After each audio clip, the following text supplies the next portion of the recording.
This is Dan Dix here reporting for Press for Truth with breaking news today, as reports are now confirming that a US-led coalition has just shot down a Syrian warplane inside the southern eastern regions of Raqqa in Syria, and this happened while they were engaging ISIS. So this is a major escalation by the Donald Trump administration in this proxy war, which is now kicked into overdrive. So in this video, we're going to talk about Donald Trump's foreign policy and how he is now ultimately aligning himself with the rebels, with ISIS, against the Syrian government who is there actively fighting them. The US-led so-called anti-terrorist coalition has reportedly shot down a Syrian government forces aircraft. Reuters reports that the Syrian Arab Army announced that the aircraft was brought down in the southern Raqqa countryside while it was engaging a fleeing ISIS convoy. The pilot remains missing. And according to this journalist here on the grounds, the US-led coalition has shot down one of their fighter jets that was engaging a fleeing ISIL convoy in Raqqa, 30 kilometers southeast of Raqqa. This is such a blatant attack on the counterterrorism efforts by the Syrian army, because the whole reason for these rebels and ISIS for being there in the first place is to create so much destabilization in that region that the US can then step in as the humanitarian saviors. Well, it's hard to do that when the Syrian army steals their thunder by wiping out what the Western military-industrial complex has invested so much money and time and effort into. The modus operandi here is order out of chaos, and that's why they need to maintain a certain level of chaos.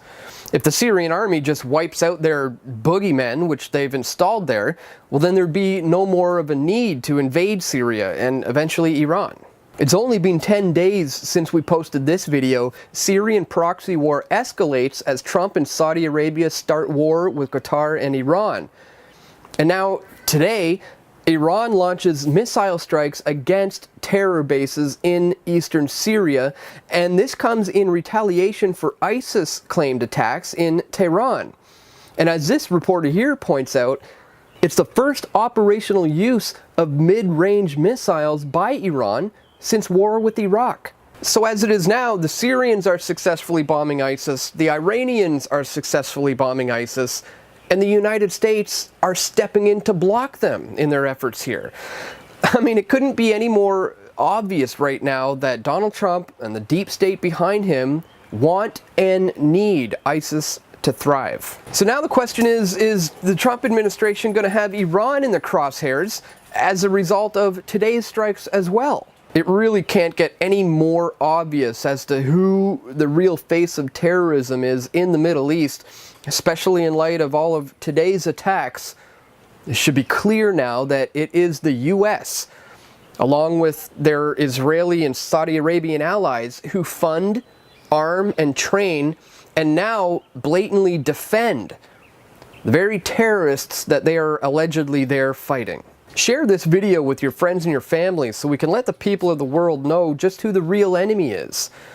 Criminal elements within the United States intelligence communities and their Saudi Arabian and Israeli intelligence allies who have pulled the wool over your eyes in regards to what's actually happening in the Middle East. And of course, the only reason why I'm able to provide any of this kind of information to you on YouTube is because of the support from you, the viewers.